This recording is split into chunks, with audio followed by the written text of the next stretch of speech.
untuk narasumber yang kedua yang akan menyampaikan materi adalah Dr. Eko Haryawan. Nah, Dr. Eko ini adalah sejawat dulu juga satu universitas, gitu ya. Hanya beliau, saya lebih tua, jadi saya Dr. Eko adik kelas saya.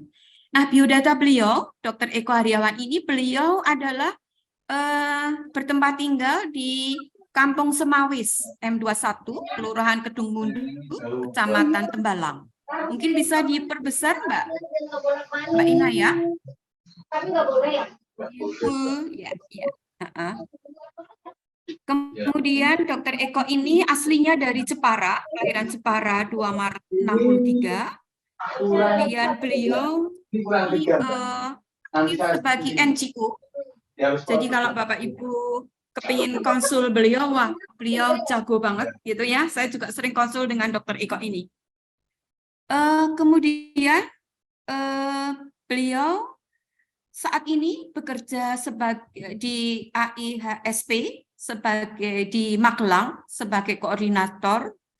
Kemudian pendidikannya dulu dari Undip angkatan 88, kalau saya angkatan 87 gitu ya.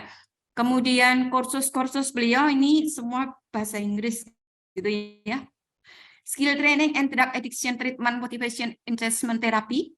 Kemudian juga di Buprenoprin and Buprenopin di naloxone training tahun 2008. Kemudian beliau pengalaman beliau cukup banyak ya, 2015 sampai 2017 menjadi Quality Improvement Koordinator emas, program emas dulu ya, CP Heigo Uset. Kemudian 2017 sampai sekarang beliau menjadi surveyor sejak 2017, surveyor DKPP. Kemudian 2019 sampai sekarang beliau masih bergelut di KNCB tentang TB.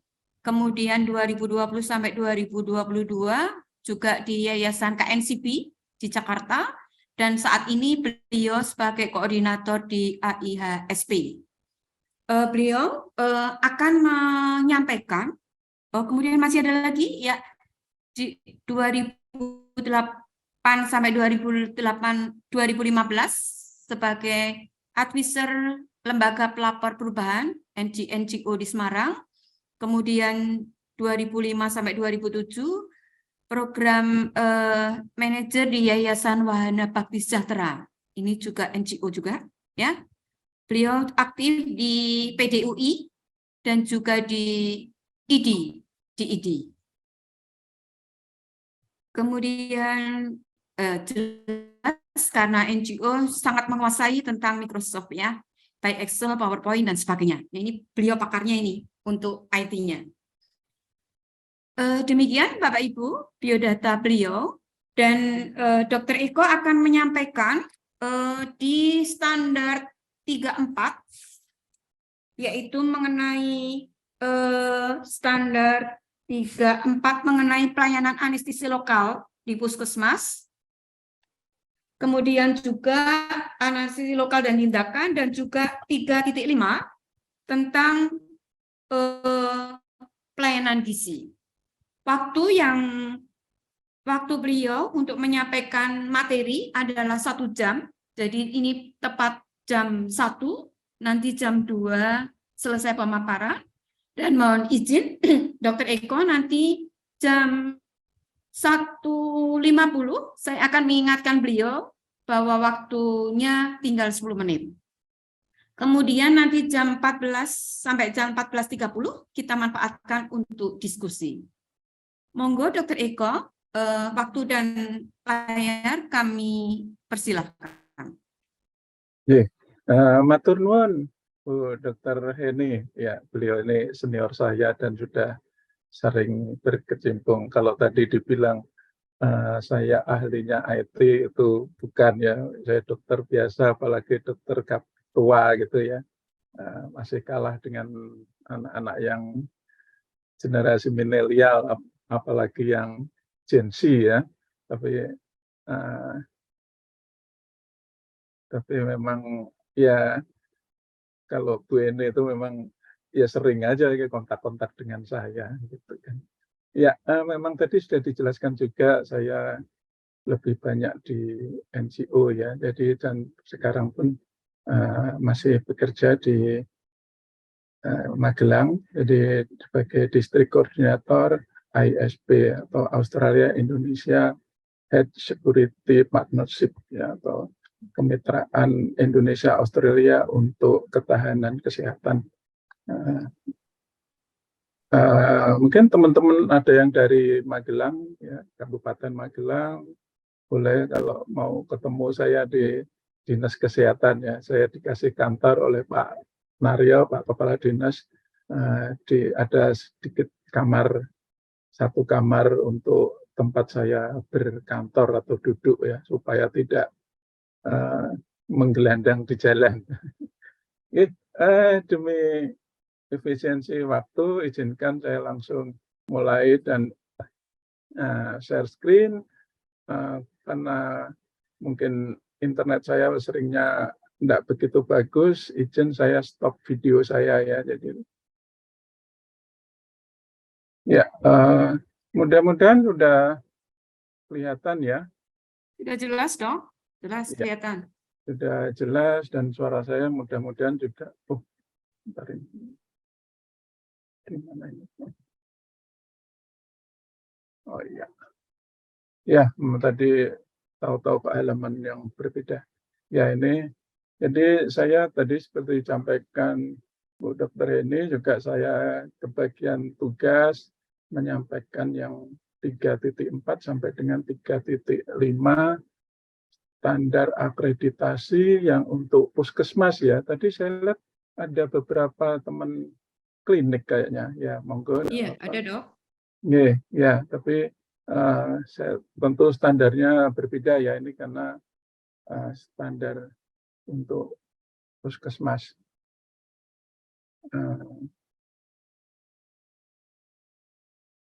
Ya, ini penyelenggaraan upaya kesehatan perseorangan, laboratorium, dan kefarmasian. Ya, kalau boleh kita mulai, standar 3.4 adalah pelayanan anestesi lokal dan tindakan. Ya, kriteria 3.4.1, pelayanan anestesi lokal di puskesmas dilaksanakan sesuai standar dan peraturan perundang-undangan. Ya, tentu kita melakukan segala tindakan di puskesmas harus sesuai dengan standar dan peraturan. Ya, ini sebetulnya istilah baku ya. Nah, kalau kita lihat pokok pikirannya, nah ini cukup banyak.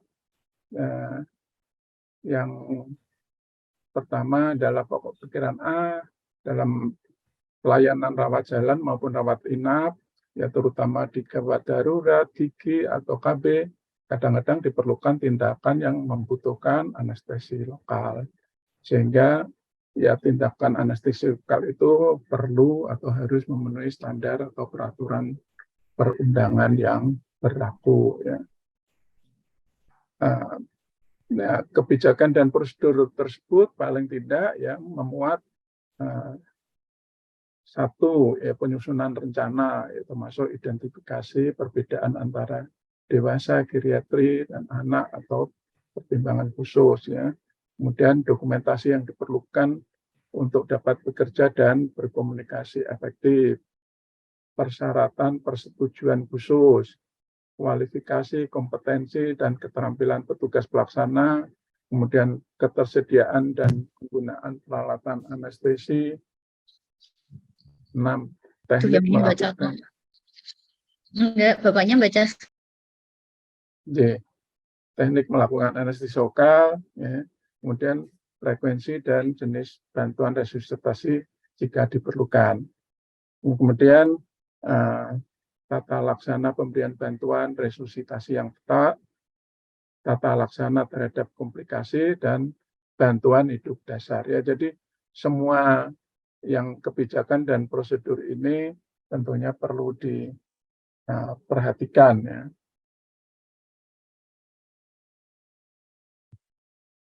Nah, kemudian dari kriterianya dari 3411 ini pelayanan anestesi lokal dilakukan oleh tenaga kesehatan yang kompeten ya. Jadi tentu pengertian kompeten ya itu tentu sudah sesuai dengan keahliannya ya, dan kemudian juga sesuai dengan kebijakan dan prosedur. Kemudian EP-EP-nya ya ini ada diperlukan SK dan SOP tentang pelayanan anestesi ya, ini dalam bentuk regulasi ya, SK dan SOP-nya. Kemudian juga dibutuhkan kita melakukan telaah rekam medis pasien dengan anestesi. Ya, ini tentu kita lihat dokumen rekam medisnya ya. Di telaah rekam medis ya biasanya kita juga perlu waktu khusus ya, artinya tidak kita kerjakan pada waktu mungkin kita membicarakan poin ini, biasanya kita telaah rekam medis sekalian telaah rekam medis di EP-EP atau bab-bab yang lain ya. Jadi biasanya sekalian biasanya kita mengambil misalnya dari poli UGD, poli KIAKB misalnya, atau kalau ada rawat inap, atau persalinan ya, biasanya kita minta 5 rekam medis di masing-masing poli misalnya gitu ya, untuk kita melakukan telaah rekam medis. Kemudian juga kita melakukan observasi ya, ini pengamatan terhadap proses pelayanan anestesi tentunya ya, yang dilakukan oleh tenaga kesehatan di puskesmas. Ya kita bisa melihat misalnya di UGD-nya atau kemudian pada tindakan KB misalnya pemasangan implan misalnya ya, perlu anestesi. Itu perlu, kalau kebetulan juga cocok ya waktunya sesuai ya. Kemudian juga ya ini kita juga perlu melakukan wawancara baik pada dokter gigi, perawat atau bidan, dan tenaga kesehatan lainnya yang melakukan penggalian informasi bagaimana pelaksanaan anestesi lokal di puskesmas ya. Biasanya kita melakukan wawancara tentu untuk lebih mengetahui pemahaman petugas tenaga kesehatan itu sendiri tentang hal yang mereka laksanakan.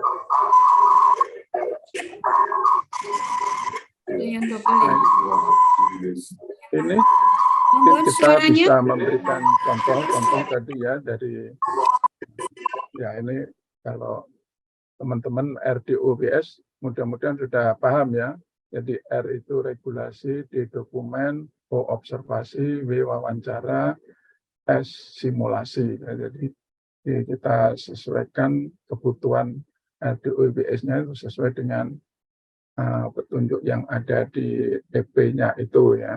Jadi di sini kita bisa memberikan contoh SK tentang pelayanan anestesi, kemudian juga SOP pemberian anestesi ya. Nah, kemudian juga ya ini ada catatan ya,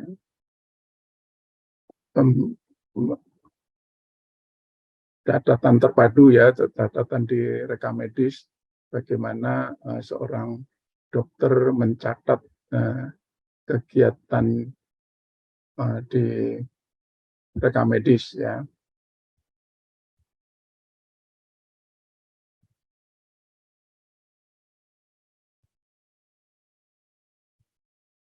Kemudian yang kedua adalah kriteria jenis, dosis, dan teknik anestesi lokal dan pemantauan status fisiologis pasien selama pemberian anestesi lokal oleh petugas dicatat dalam rekam medis. Nah, ini tadi juga sama, ya, kita untuk mengetahui apakah dicatat dengan benar pada rekam medis, ya, kita melakukan telaah rekam medis pada waktu yang bersamaan tadi ya. Jadi biasanya ada waktu khusus kita untuk melakukan telaah rekam medis tadi. Nah, ini mungkin kita berikan beberapa contoh ya. Nah, misalnya formulir monitoring tindakan anestesi dan bedah. Ya, jadi tentu kita tidak semua formulir. Jangan lupa tentu juga ada identifikasi pasien sendiri ya. Jadi ada nama pasien, umur, ya, jenis kelamin, alamat, diagnosis, tindakan ya. Kita dalam melakukan telaah rekam medis ya biasanya melihat apakah semua ini diisi ya. Jadi kalau kita melakukan telaah ini kita akan ngecek apakah nama pasien diisi, tanggal ini diisi, semua harus diisi ya. Jadi tidak boleh ada yang kosong ya. Nah, misalnya juga kemudian pada kegiatan pre-anestesinya itu vital sign-nya gimana, kemudian juga selama anestesinya dilakukan apa, kemudian monitoring post anestesinya juga vital sign-nya bagaimana, ya, itu jangan sampai kosong ya, jangan dilupakan.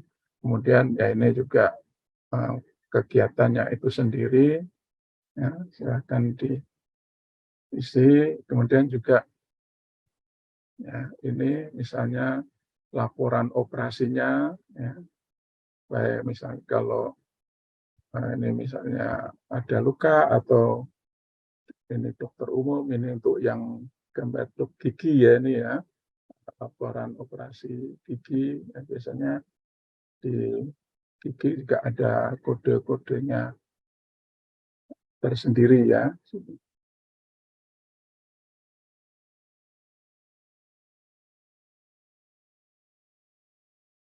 Mohon jangan dicoret-coret ya.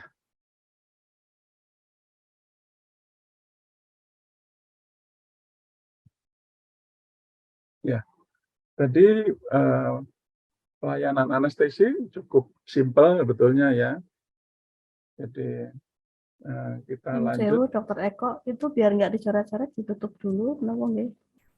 Nanti biar coretannya hilang. Oke, coba. Stop. Ya, sudah, mudah-mudahan sudah kelihatan ya. Sudah, Dok? Sudah. Sudah kelihatan jelas? Nggih, matur nuwun. Nah, ya kita lanjutkan ya, standar 3.5 ya, itu pelayanan gizi ya. Kemudian kriteria 351, pemberian terapi makanan dan terapi gizi pada pelayanan gizi dilakukan sesuai dengan status gizi pasien dan konsisten dengan asuhan klinis yang tersedia secara reguler. Ya, jadi sekali lagi ini juga terapi makanan dan terapi gizi. Tapi juga gizi itu tidak cuma pemberian makanan, tapi juga konseling gizi, terapi termasuk juga pelayanan gizi ya.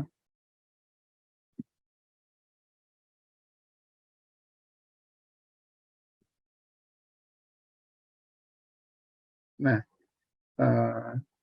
maaf. Ya, ini pokok pikirannya dulu ya. Jadi pokok pikirannya Puskesmas harus memiliki visi, misi, tujuan, dan tata nilai tentunya ya, yang sesuai dengan ketentuan yang berlaku. Kemudian terapi gizi adalah pelayanan gizi yang diberikan kepada pasien berdasarkan pengkajian gizi. Ya. Nah, pengkajian gizi ini ya, meliputi terapi diet, konseling gizi, ya, dan pemberian makanan khusus dalam rangka penyembuhan pasien. Jadi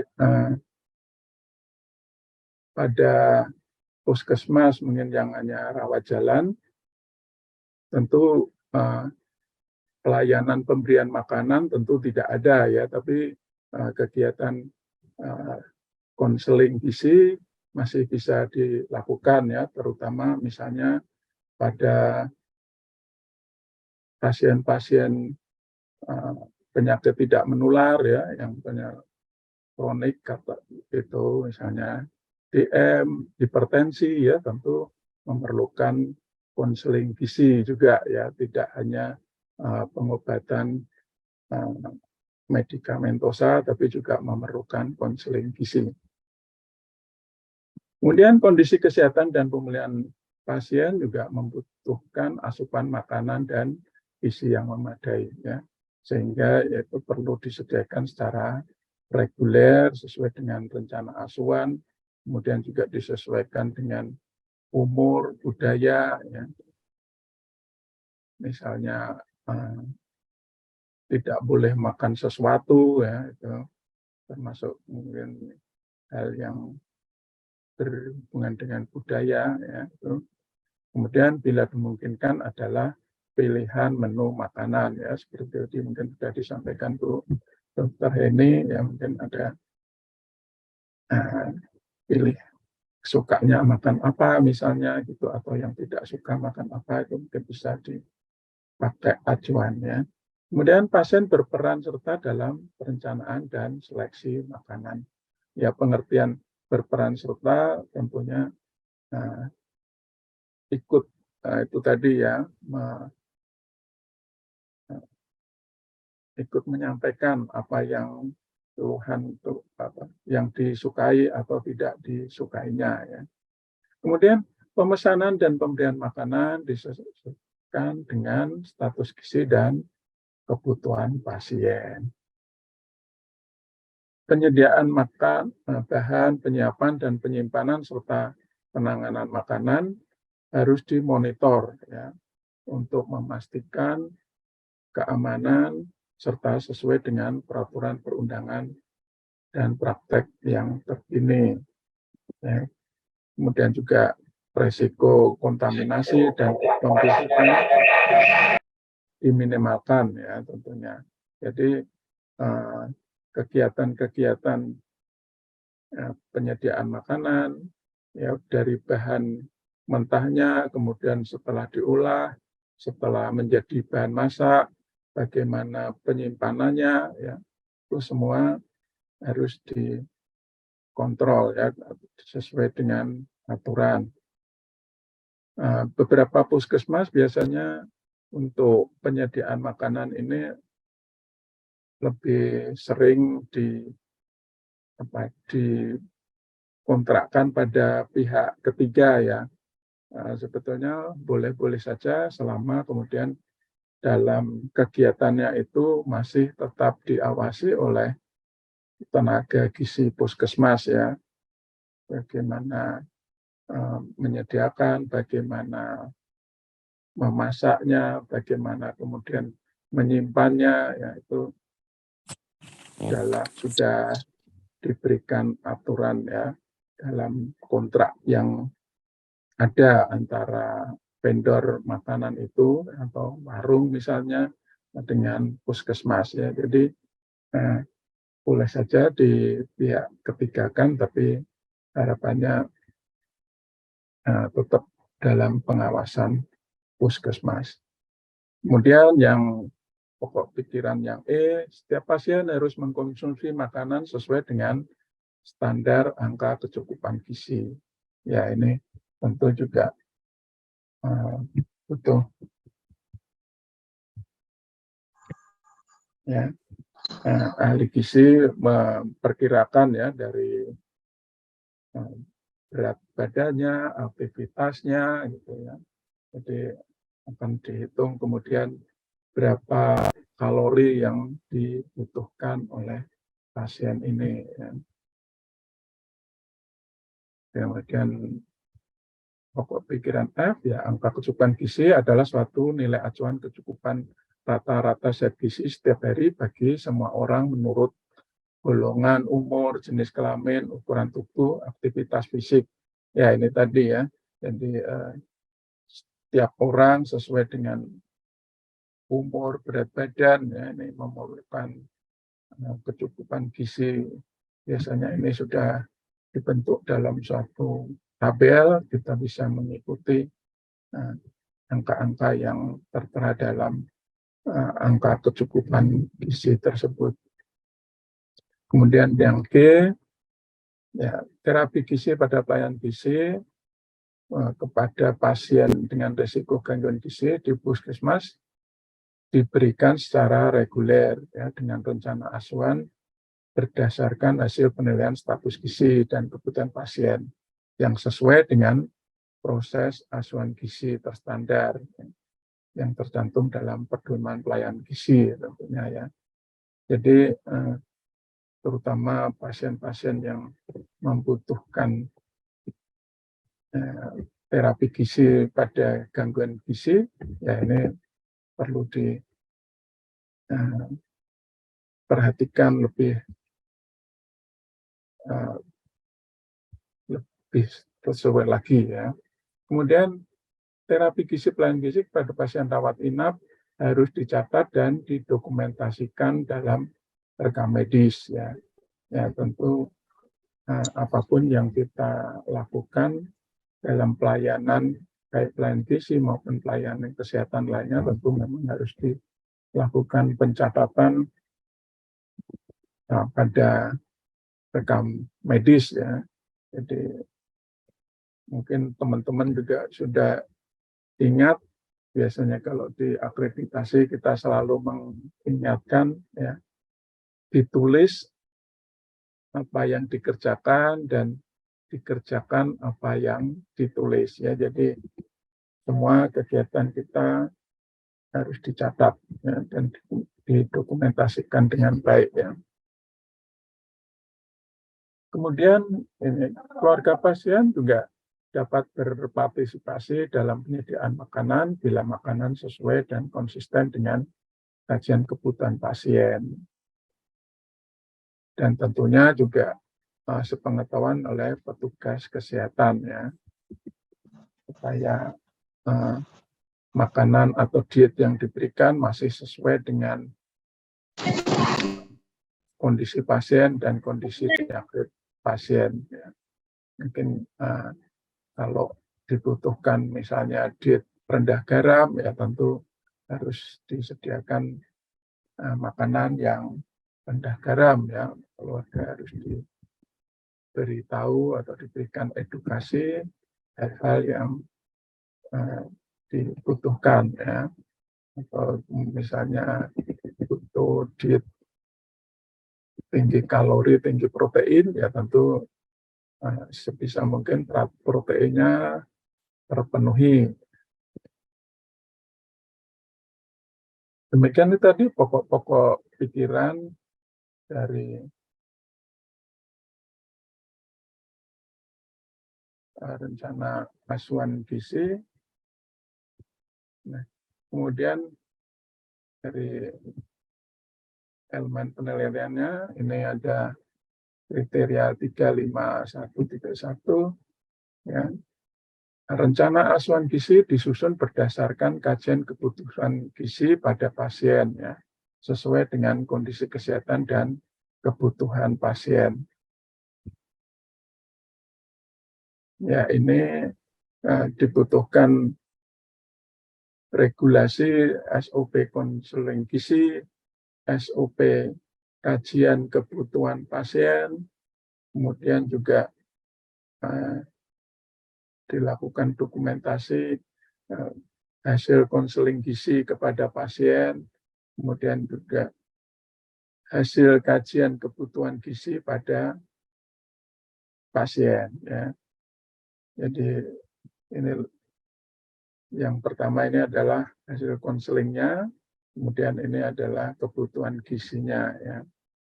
Kemudian juga perlu dilakukan wawancara kepada petugas gizinya untuk dilakukan penggalian informasi tentang rencana asuhan gizinya.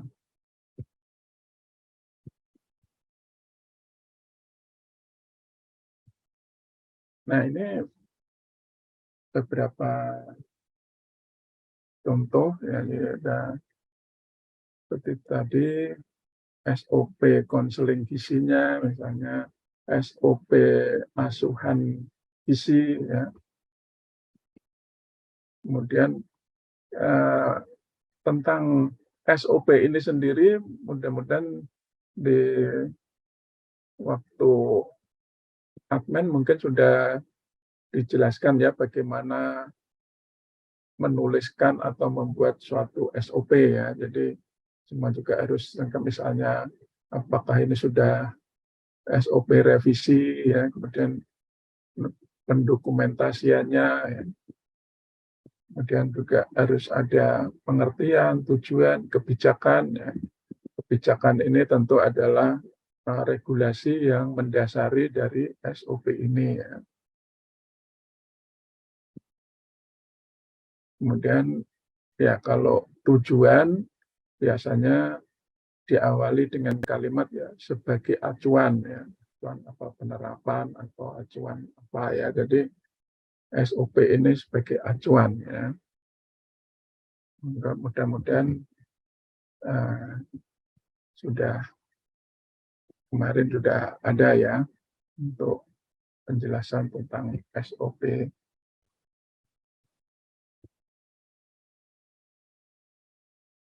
Nah, ini kemudian ya kita juga ada pendokumentasian tentang screening untuk anak-anak ya, kemudian juga formal malnutrisi ya, screening yang untuk dewasa ya.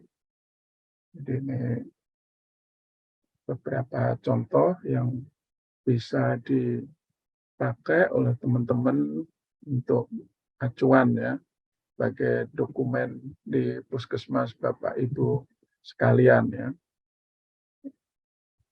Nah, yang penting dalam setiap dokumen ya ini tentu tetap harus ada identitas itu tadi ya.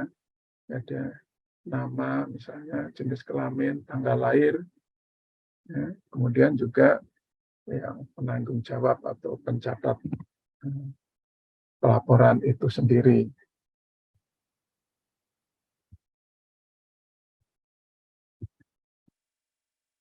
Nah, ini juga formulir asuhan gizinya ya. Di formulir asuhan gizinya biasanya mempunyai format yang berbeda dengan misalnya kalau pelayanan perawatan pasien ya. Kalau di forum asuhan gizi kita biasanya menyingkat dengan ADIME ya. Jadi assessment, diagnosis, kemudian intervensi ya, ADI, kemudian ME-nya adalah monitoring dan evaluasi ya. Sebetulnya pada prinsipnya sama saja, cuma memang di dalam asuhan gizi disebut atau lebih dikenal menjadi ADIME tadi ya. Jadi assessment ya pengkajian ya kalau kita di perawatan kesehatan yang lain ya. Jadi ada assessmentnya bagaimana antropometrinya ya, tinggi badan, berat badan, kemudian IMT-nya ya. Ya, ini kemudian ya misalnya kalau anak yang berapa, bagaimana status gizinya, kalau ibu hamil ya, mungkin perlu lilanya ya, lingkar lengan atas ya, berat badannya sekarang. Ya. Jadi ini masih form ya, kosong ya. Jadi nanti misalnya Bapak Ibu ada pasien yang membutuhkan asuhan gizi, tentu perlu diisi sampai tuntas ya, kemudian intervensi, ini kemudian sampai monitoring dan evaluasinya. Ya, ini juga catatan terpadu ya, jadi misalnya kalau dilakukan monitoring atau follow up ya, dari pasien tersebut ya.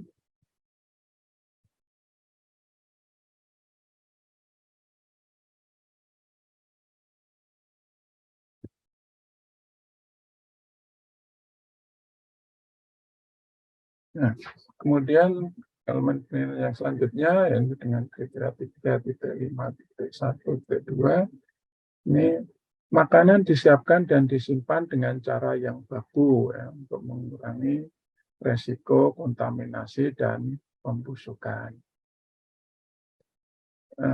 Di sini ada beberapa elemen penilaian, ya, jadi regulasinya dibutuhkan SOP penyiapan makanan, SOP penyimpanan makanan, kemudian dokumentasi formulir penyimpanan makanannya, kemudian dokumentasi pencatatan ya, pemisahan makanan yang cepat membusuk ya. Kemudian juga dilakukan observasi, surveyor melakukan observasi bagaimana cara menyimpan makanan ya.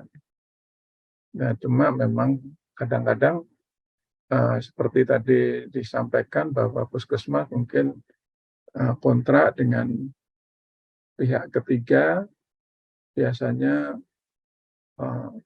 sudah tidak melakukan penyimpanan lagi di puskesmas ya. Di puskesmas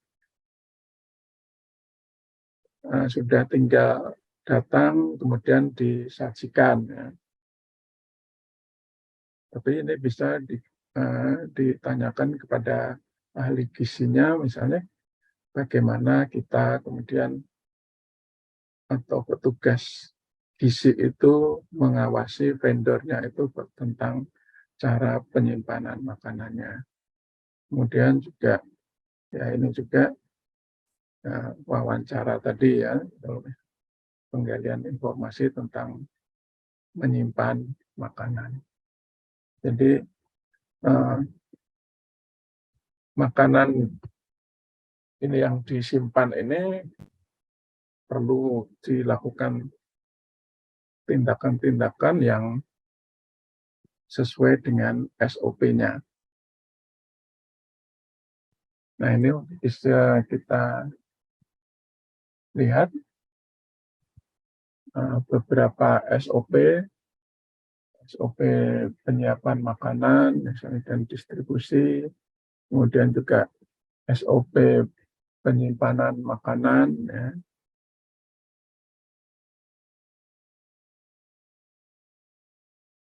Ya, ya. Jadi SOP ini bisa dijadikan referensi untuk panjenengan sekalian. Ya. Ya. Ada seperti tadi, ada pengertian, tujuan, kebijakan, ya, referensinya, bagaimana prosedurnya, kemudian ya kalau ada diagram alirnya ya.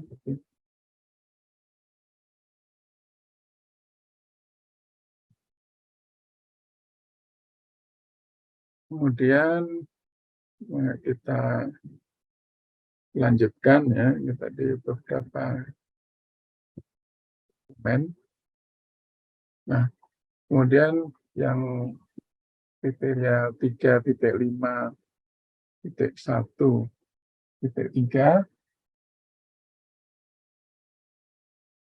ya ini distribusi dan pemberian makanan dilakukan sesuai jadwal dan pemesanan serta hasilnya didokumentasikan. Ya, ini ada RDOW ya. Jadi dibutuhkan regulasi SOP distribusi makanan, kemudian SOP pemberian makanan, kemudian dokumentasi bukti dilakukan identifikasi makanan sebelum diberikan kepada pasien, kemudian adanya form distribusi makan, kemudian jadwal pemberian makanan pada pasien, kemudian juga ada ya, ini pengamatan kita surveyor terhadap proses distribusi dan pemberian makanan itu ya. Selain itu juga kepada petugas gizinya kita juga perlu melakukan wawancara bagaimana distribusi dan pemberian makanan kepada pasiennya.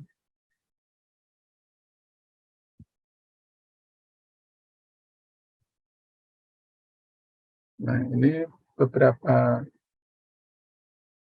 contoh ya dari tadi SOP distribusi makanan pada pasien. Kemudian juga SOP pemberian makan atau per oral ya. Jadi pada SOP ini misalnya ini pada distribusi makanan pada pasien ini juga ya perlu dituliskan secara rinci ya bagaimana misalnya membawa makanan, kemudian membagikan makanan, kemudian mengecek kesesuaian menu dietnya ya. Ya, kemudian juga waktu-waktu distribusi makanan ya biasanya disesuaikan dengan jadwal ya. Ya. Ini misalnya ini di sini ada makan pagi jam 6 sampai jam 7, snack pagi jam 9 misalnya, makan siang jam 11 sampai jam 12, kemudian snack siang jam 15. Jadi kemudian ini ada makan malam lagi. Jadi ya sesuai dengan namanya SOP ditulis secara rinci ya.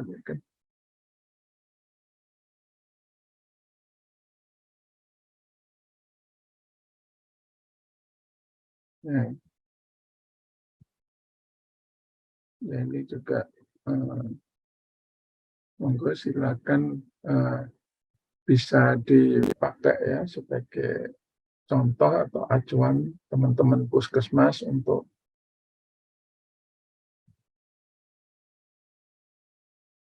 SOP pelayanan gizi.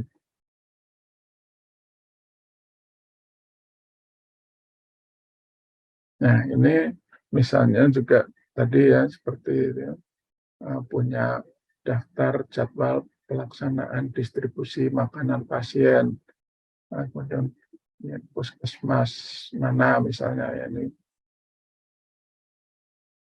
Misalnya puskesmas rawat inap Ngemplak Simongan ya ini contohnya gitu tadi Semarang ya.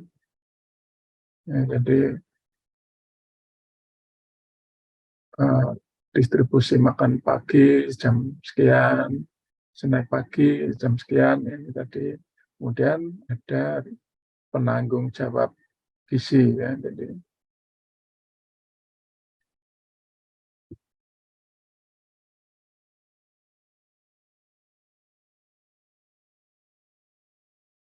ya. Kemudian kriteria 3.5.1.4 ya. Pasien dan atau keluarga pasien diberi edukasi tentang pembatasan diet pasien dan keamanan serta kebersihan pasien bila keluarga ikut menyediakan makanan bagi pasien. Jadi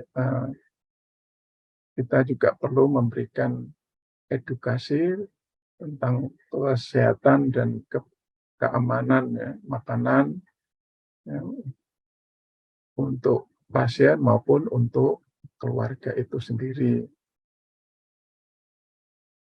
Nah, di sini diperlukan dokumen ya bukti dilakukan pemberian edukasi gizi kepada pasien atau keluarga pasien.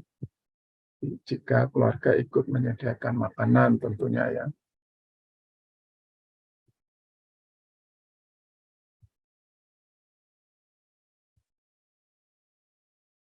Nah, ini pencatatan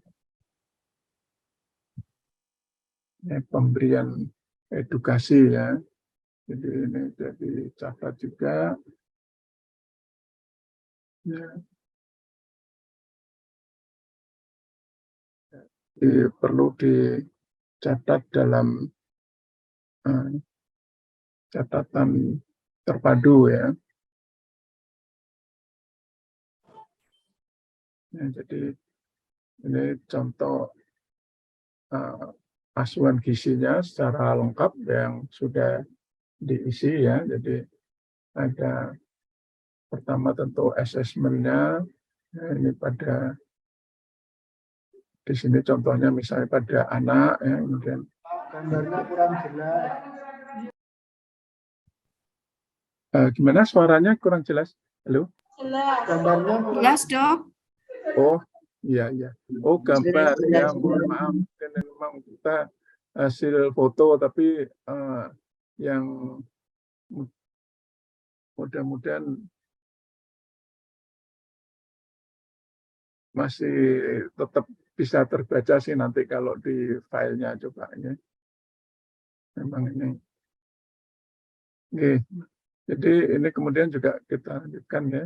Jadi sudah dilakukan asesmennya ya, kemudian bagaimana keadaan kliniknya atau keadaan fisiknya, kemudian bagaimana riwayat gizi, ya, kemudian diagnosisnya bagaimana, kemudian intervensi yang perlu dilakukan apa, ya, kemudian implementasinya apa, kemudian monitoring dan evaluasinya. Ya. Jadi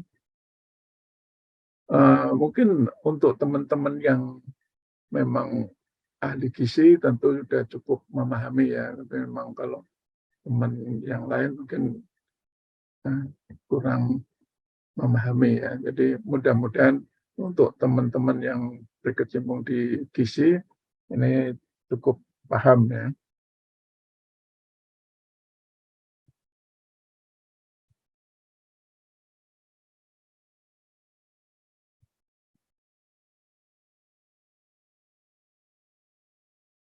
Nah, kemudian kriteria 3515 ya, proses kolaboratif digunakan untuk merencanakan, memberikan dan memantau pelayanan gizi. Ya, ini kita perlu melihat tadi di dokumennya dalam rekam medis ya, pada CPPT-nya, catatan perkembangan pasien terintegrasi ya. Terintegrasi itu berarti semua tenaga kesehatan yang memang berperan dalam pelaksanaan pelayanan pasien itu bisa menuliskan di rekam medis ya, misalnya dokter, bidan misalnya, atau perawat, kemudian tenaga gizi, ya, itu bisa mencatatkan catatannya pada catatan perkembangan pasien terintegrasi ini. Ya. Kemudian pada petugas gizinya dilakukan wawancara, ya, penggalian informasi tentang pelaksanaan kolaborasi dalam merencanakan, memberikan, dan memantau pelayanan gizi. Mohon maaf, Dok. Waktunya kurang 10 menit. Oh, nggih, matur nuwun. Iya. Nah, ini tadi contoh-contoh ya catat CPPT-nya. Ya, jadi ini ada dokter, kemudian ada perawat juga, ya. Jadi misalnya ini konsul gizi misalnya ya. Jadi ini catatan perkembangan pasien secara terpadu ya. Dan ya,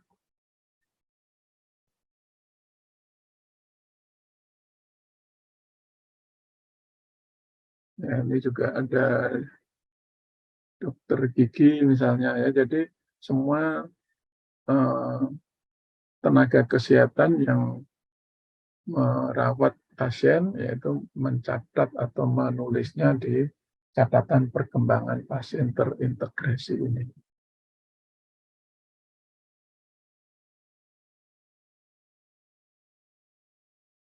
Kemudian kriteria 3516, respon pasien pelayanan gizi dipantau dan dicatat dalam rekam medis. Ya, ini juga sama dokumentasinya di CPPP tadi ya. Ya, ini sama. Ini CPPT ya.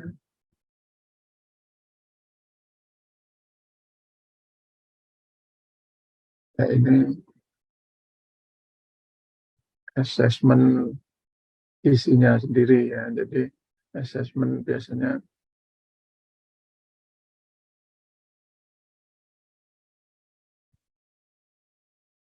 ya.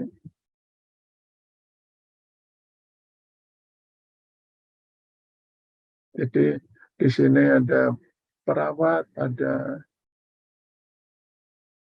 bidan juga ya, ada ahli gizi ya. Jadi semua yang bertugas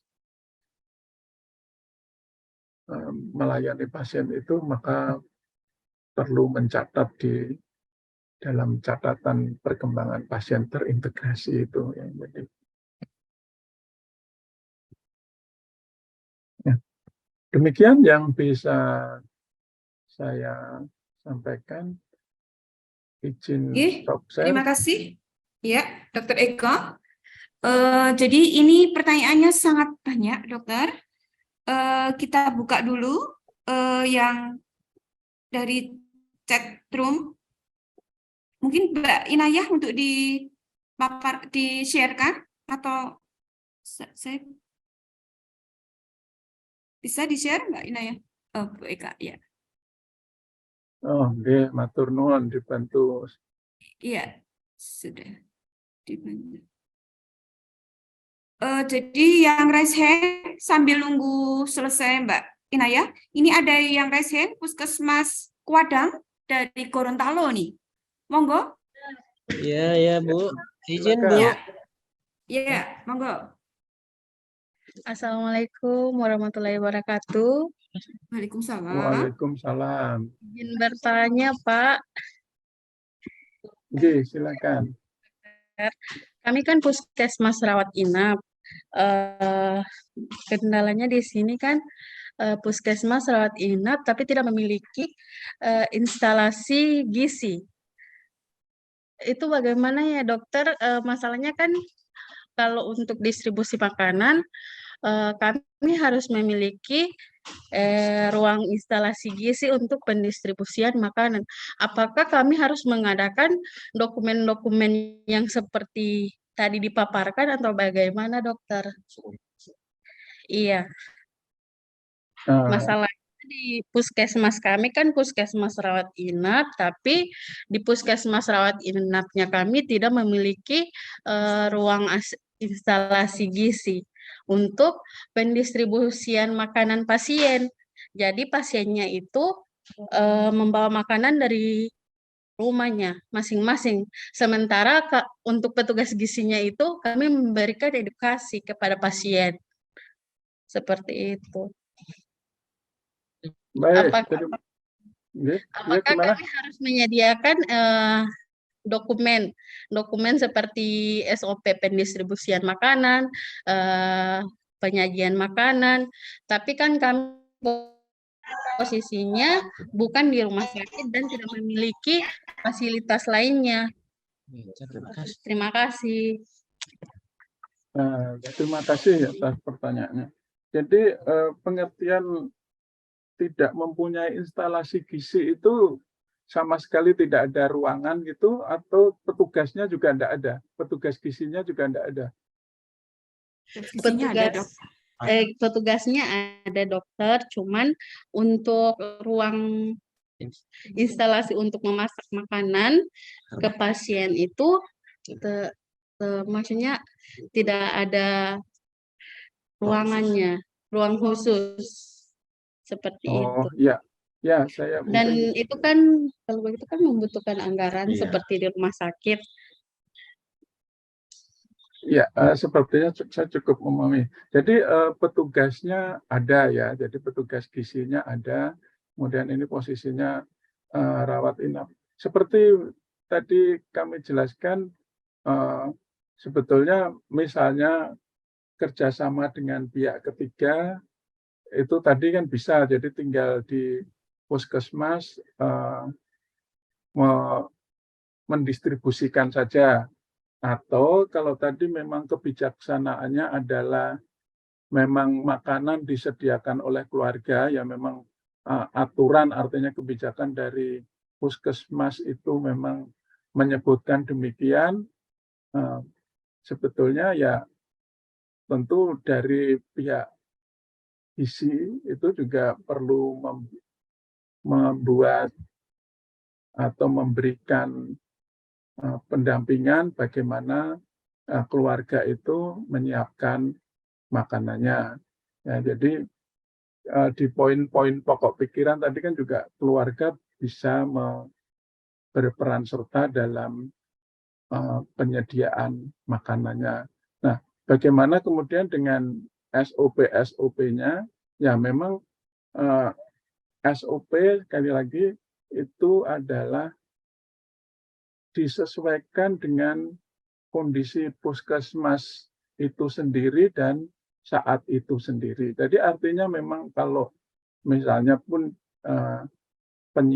tadi ada dibutuhkan SOP penyiapan makanan, tapi dikontrakkan oleh pihak ketiga, ya tentu SOP itu tidak perlu dibikin ya, kecuali ya mungkin SOP itu disampaikan atau ditransfer ilmunya ke vendor ya, tapi bukan SOP puskesmas tentunya ya. Jadi lebih ke cuma pengetahuannya ditransfer ke vendor. Sama juga kalau ini tidak ada penyediaan makanan, maaf juga. Jadi disesuaikan apa yang ada. Misalnya tadi puskesmas membantu mengawasi atau memberikan edukasi, yaitu yang bisa ditulis. Tapi mungkin ada Iya, Matur narasumber nuwun, Dok. yang mau Ini membantu. karena banyak yang dicat saya bacakan atau dokter langsung bisa Oh, baca iya, ini? ya. Karena banyak banget, Iya, banget, Dok. mudah-mudahan 30-an pertanyaan. puas Singkat-singkat ya. aja, Dok. Ya ini coba saya bisa langsung aja ya, biar untuk menghemat Ya, monggo, waktu. Dok, biar cepat. Untuk puskesmas, apakah perlu laporan pembedahan atau cukup form monitoring anestesi lokal? Tetap perlu ya, walaupun laporannya, jadi bedah minor kan di puskesmas mungkin masih ada ya dari Bu Dewi ya. Jadi kalau ada melakukan tindakan pembedahan, ya perlu ada laporan pembedahan. Okay. Puskesmas Bawang Banjarnegara, maaf mau tanya, untuk observasi anestesi dan pembedahan per berapa menit? Saya ingat sebetulnya 30 menit ya kalau tidak salah ya. Iya, betul, Dok, 30 menit. Kemudian puskesmas Jakenan, Jakenan mana ini? Pati ya. Izin Padi. Iya. Untuk puskesmas apakah perlu? Wah, ini Sudah sepertinya tadi. sama ya. Ya. Atau cukup semua formulir ya, ini pertanyaannya sama. Izin bertanya, Dok, kami rawat jalan pelayan 24 jam, hanya pasien persalinan terkait pelayanan gizi pasien, kami belum menyediakan makan minum. Ya, ini pasien rawat jalan. Ya sama seperti tadi mungkin yang bertanya secara lisan ya. Pasien, Jadi ya. bisa teman memberdayakan keluarga ya. Yang penting diberikan edukasi atau petunjuk-petunjuk apa yang boleh, apa yang tidak boleh. Bu Casmini, izin bertanya dok, puskesmas kami bukan puskesmas rawat inap. Ya, bagaimana Tadi dengan sudah, Dok. gizinya? Ya, jadi untuk gizi di rawat jalan tentu juga pelayanan konseling gizinya masih tetap ada ya. Jadi kemudian juga misalnya perawatan penyakit-penyakit DM, hipertensi, tentu butuh juga konsultasi ahli gizinya, yaitu di CPPT-nya tadi. Ya. Itu menurut saya itu di situ.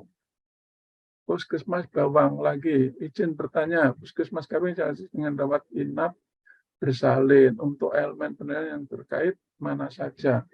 Nah, sebetulnya ya sebentar Bu Eka turun nomor 6 Naik, coba. naik. Nomor 6 naik apa turun? Iya. Ya, untuk elemen penilaian yang terkait yang mana saja. Ya, tentu silahkan dilihat yang memang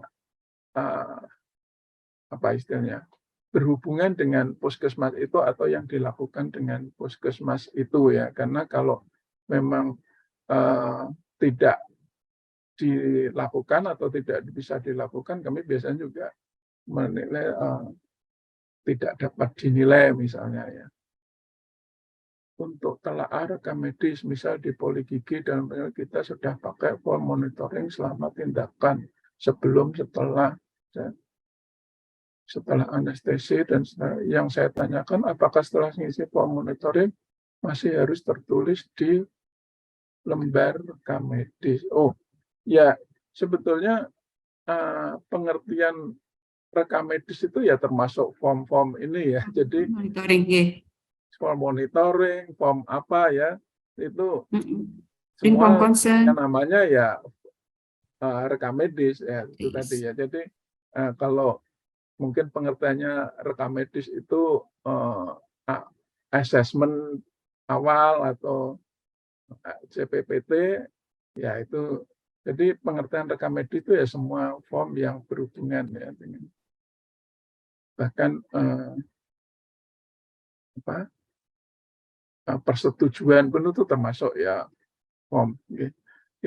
Lanjut, 8 izin bertanya, puskesmas kami hanya rawat jalan dan apakah kami harus membuat SOP? Ya, kalau SOP rawat inapnya tentu tidak ya. Jadi sekali lagi seperti tadi kami jelaskan, SOP yang panjenengan buat itu juga harus sesuai atau yang ada di situ saat itu ya. Jadi misalnya ya ini cerita saja, dulu pernah misalnya sterilisasi, nulisnya sebetulnya hanya pakai uap, tapi ternyata di nulisnya sterilisasi uap, tapi sebetulnya hanya direbus saja misalnya gitu. Jadi tetap harus sesuai dengan apa yang dilakukan saat itu ya. Kemudian pasien perempuan belum disediakan pelayanan makan dari puskesmas. Apakah ya, sekali lagi makanan bisa disediakan oleh keluarga ya, pemberdayaan keluarga. Puskesmas kami menggunakan pihak ketiga ya, kemudian kita makan seperti itu. Ini apa contohnya? Nah, ya ini tadi. Jadi kalau tidak masak di puskesmas tentu tidak SOP penyiapan atau memasak membuat makanan itu tentu tidak ada di puskesmas. Yang ada adalah SOP distribusi begitu saja. Nah, tapi kepada vendor itu pengetahuan tentang itu tadi bagaimana penyiapan makanan, bagaimana memasaknya itu harus disampaikan. Kalau perlu juga vendornya itu membuat SOP yang sesuai dengan kebutuhan kita gitu ya. Jadi SOP-nya tentu bukan di puskesmas, jadi vendor itu yang kita minta membuat SOP. Kita puskesmasnya ya SOP bagaimana kalau ini sudah datang siap makan ya tim SOP penyajian tadi atau distribusi. Saya di Purkroya, izin puskesmas kami rawat inap bersalin untuk pelayan makan dengan catering. Apakah juga harus pencatatan penyimpanannya? Jadi sama Ya, Dok. kurang lebih intinya sama ya. Jadi kalau tidak nyimpan ya enggak usah. Kalau peran tadi kalau ada peran pasien terhadap apakah harus ada catatannya juga. Sebetulnya pengertian peran pasien ini juga tentunya di catatan ala petugas gizinya, misalnya pasien ini usul ini atau apa, itu tentu ada ya catatan jadi petugasnya. Mohon izin Dok, rawat inap apakah wajib untuk menyiapkan makanan untuk pasien rawat inap? Ya, jadi sebisa mungkin memang disediakan ya, tapi kalau perlu, tapi kalau memungkinkan ya itu disediakan, tapi kalau tidak bisa ya pemberdayaan keluarganya tadi ya. Puskesmas kami rawat jalan, permohonan EP 351 tidak semua harus dipenuhi, mungkin hanya sebatas edukasi. Ya, jadi sekali lagi kita nanti juga akan menyesuaikan edukasi atau konselingnya, yaitu tadi dengan ya tidak harus dengan gangguan gizi sebenarnya. Saran gizi itu kan juga misalnya seperti tadi saya contohkan hipertensi, DM, mungkin tidak ada gangguan gizi, tapi bagaimana dietnya, saran diet itu tadi, konsultasi dietnya. Puskesmas kembang, untuk puskesmas rawat jalan yang relevan untuk kami penuhi yang poin mana saja. Mohon saya juga 351 itu yang apa ya? Ya semua ini Dok. Ya, sepertinya Semua tentang pelayanan gizi. semua pelayanan gizi ya. Iya, tapi disesuaikan dengan kondisi puskesmas setempat. Ya, ini tentu juga seperti jawaban tadi ya, tetap apa yang ada disesuaikan dengan kondisi ya, apa yang di puskesmas. Dokumen apa saja yang dibutuhkan apabila penyelenggara menggunakan pihak ketiga untuk catering pasien persalinan? Ya, tentunya ada MOU-nya ya. Jadi MOU dengan catering itu atau pihak ketiga. Kemudian dalam MOU itu klausul-klausulnya tentu dijelaskan secara rinci ya. Misalnya memasaknya, penyiapannya, yaitu sebisa mungkin diajarkan dalam atau ada dalam kontrak itu. Untuk pasien ibu bersalin, screening yang digunakan menggunakan untuk ini mungkin mohon bantuan teman yang lain, ini sudah lama tidak di puskesmas. Ya, nanti. Puskesmas Bantar Bolang, untuk konseling gizi apakah perlu dituliskan di buku? Ya tadi rekam medisnya teman-teman gizi itu memang model ADIME tadi ya, jadi tetap yaitu yang namanya rekam medis yaitu ya. Jadi memang bentuknya aja yang beda, tapi ya sebetulnya itu namanya juga rekam medis. puskesmas waktu kumpul, izin apakah semua pasien dilakukan asuhan gizi atau yang berisiko? Ya, Malnutrisi ini tentu saja. itu yang tentu yang memerlukan ya, tentunya pengertian memerlukan misalnya tidak harus malnutrisi tapi perlu edukasi misalnya ya. Jadi seperti tadi contohnya ya hipertensi, DM itu kan perlu dilakukan asuhan gizi untuk dietnya. From screening asuhan gizi beda usia atau bisa menggunakan screening asuhan gizi. Bisa 1 POM saja, Dok. Iya. Oke, matur nuwun. Lanjut. Puskesmas SOP penyiapan dan penyimpanan untuk puskesmas rawat jalan. Nah, tentu tidak ya. Jadi kalau memang rawat jalan, ya itu tadi ya disesuaikan apakah kalau rawat jalan memang tidak menyediakan makanan, tentu penyimpanan tidak perlu ya. Puskesmas Bandung hanya dipesan apakah harus ada POM asuhan untuk ya seperti tadi disesuaikan dengan situasinya ya. Jadi persalinan ini kalau misalnya makanannya dibawakan oleh keluarga misalnya itu ya bisa dilakukan oleh keluarga ya. Distribusi makanan dan tidak melayani apakah tetap ya. Jadi selama memang tidak dikerjakan tentunya tidak perlu ya ada SOP-nya. Artinya misalnya puskesmas itu memang tidak memberikan makanan, ya tentu tidak perlu ada SOP-nya. Untuk asuhan gizi, apakah harus ditulis di form asuhan gizi atau belum? Ya ini tadi sebetulnya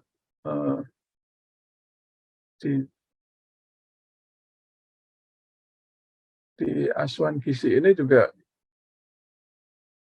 sama ya, artinya di pengertiannya mungkin yang di ADIME sama di CPPT-nya ya. Jadi untuk tetap perlu dilakukan juga di catatan yang terpadu ini ya, CPPT-nya.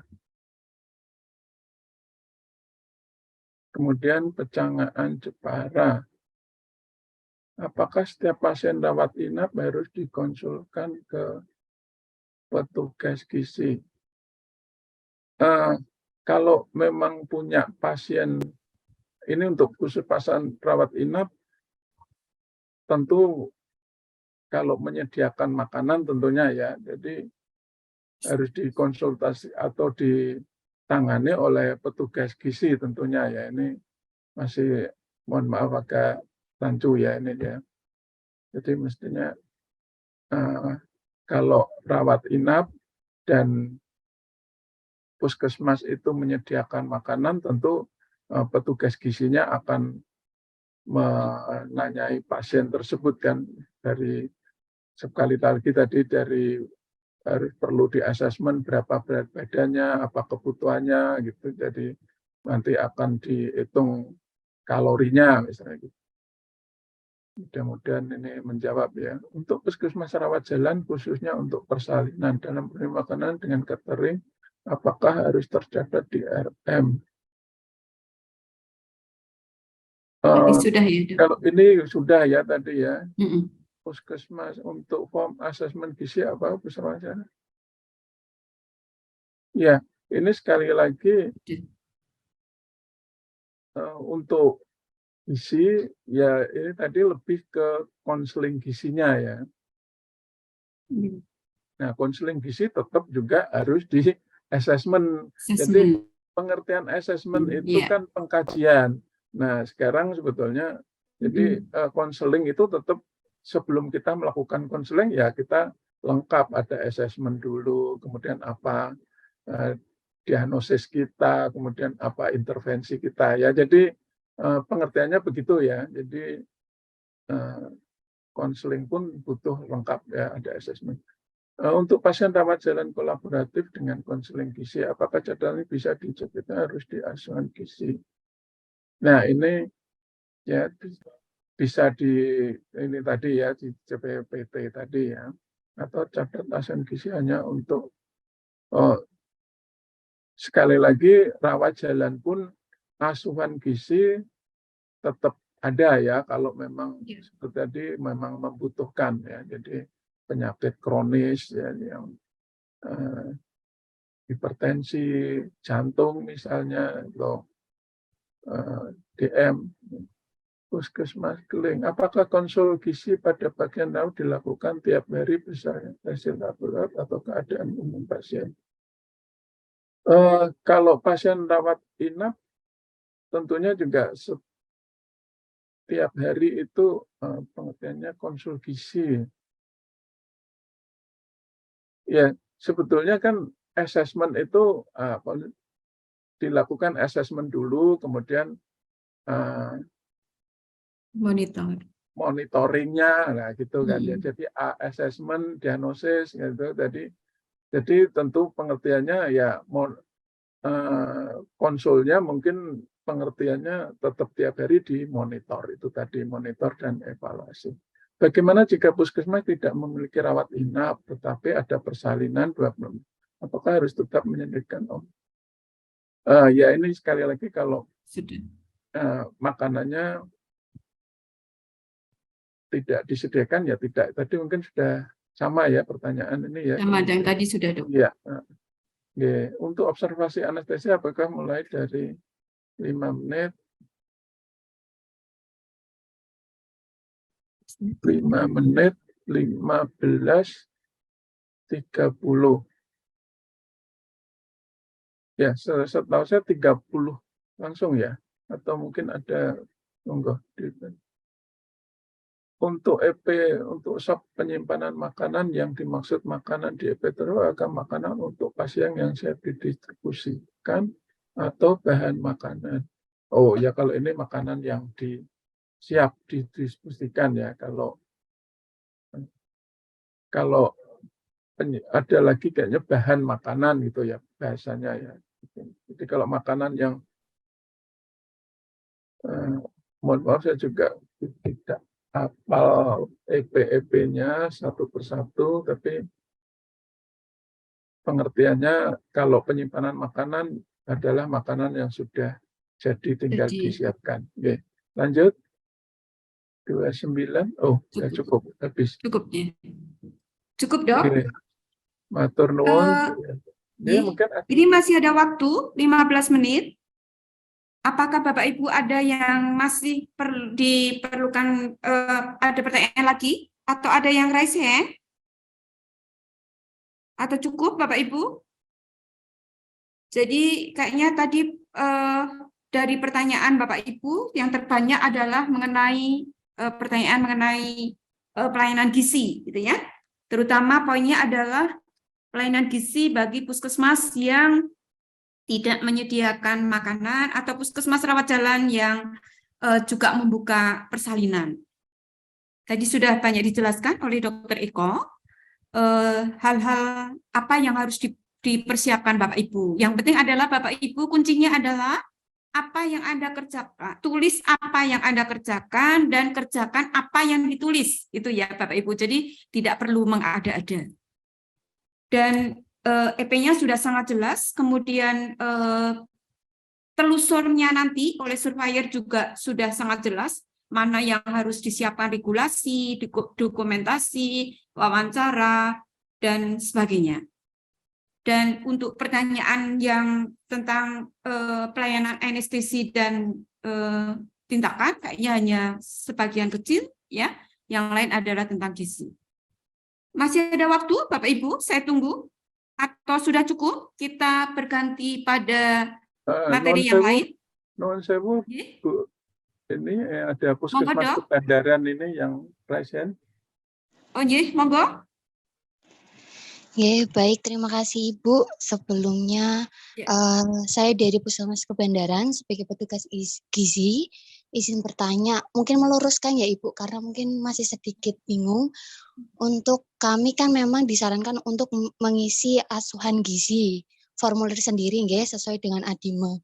Kemudian kami juga disarankan untuk mengisi di CPPT. Nah, untuk pengisian di CPPT untuk formatnya kami menggunakan format SOAP atau format ADIME nggih, Pak? Seperti itu. Terima kasih sebelumnya, Bu. Monggo dok.